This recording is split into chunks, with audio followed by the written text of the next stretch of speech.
front of a bunch of adoring fans. So when it's life is not going so well for me, I'm probably just as unpleasant as. Would you like some? Yeah. Okay. Next question, please. Hi, this question is for Brian and Vince.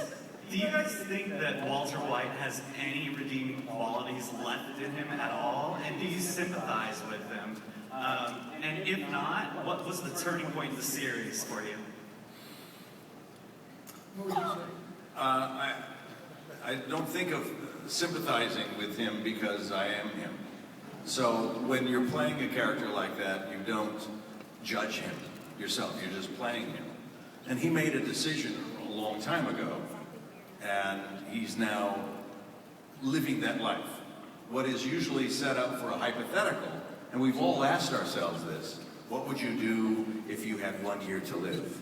Or what would you do for $1 million? And we play that game. Well, Walt finds himself in that world. It's not a hypothetical to him. And so he makes this decision. He's on this journey that changes so quickly. He's just trying to hold on. As far as redeeming qualities, he makes damn good meth. Really good.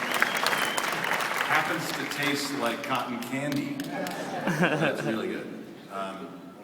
I don't know, what do you think? It's a great question, and I worried in the early going of the series that people, you worry a lot about, in all seriousness, you worry about likability. You worry that your character's going to be likable, and because you think that equates to watchability, and you think that equates to, gee, if people don't like it, they're going to go click and turn off the TV.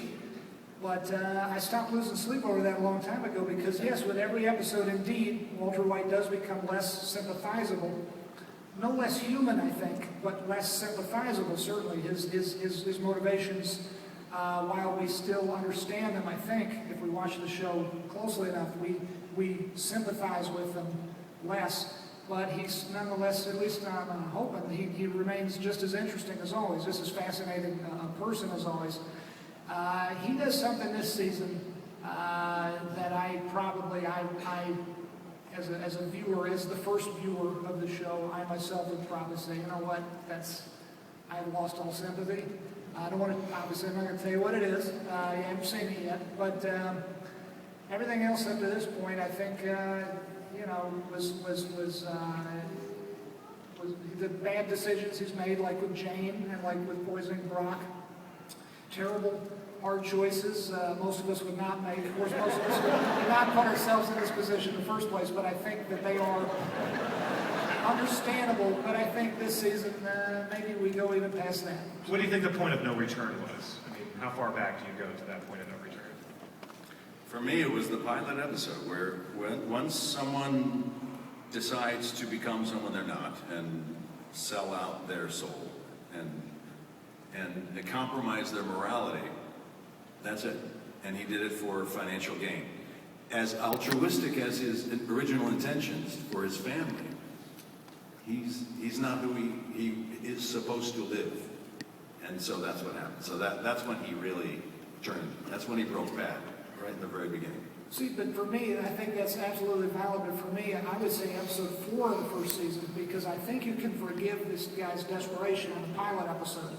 But when he decides to cook meth again in episode 4, after he has had this Deus Ex Machina offer of free money, free cancer treatment from his former lab partner, Elliot, when he instead turns that down, no strings attached this thing was, and he instead, out of pride, decides to continue cooking crystal meth.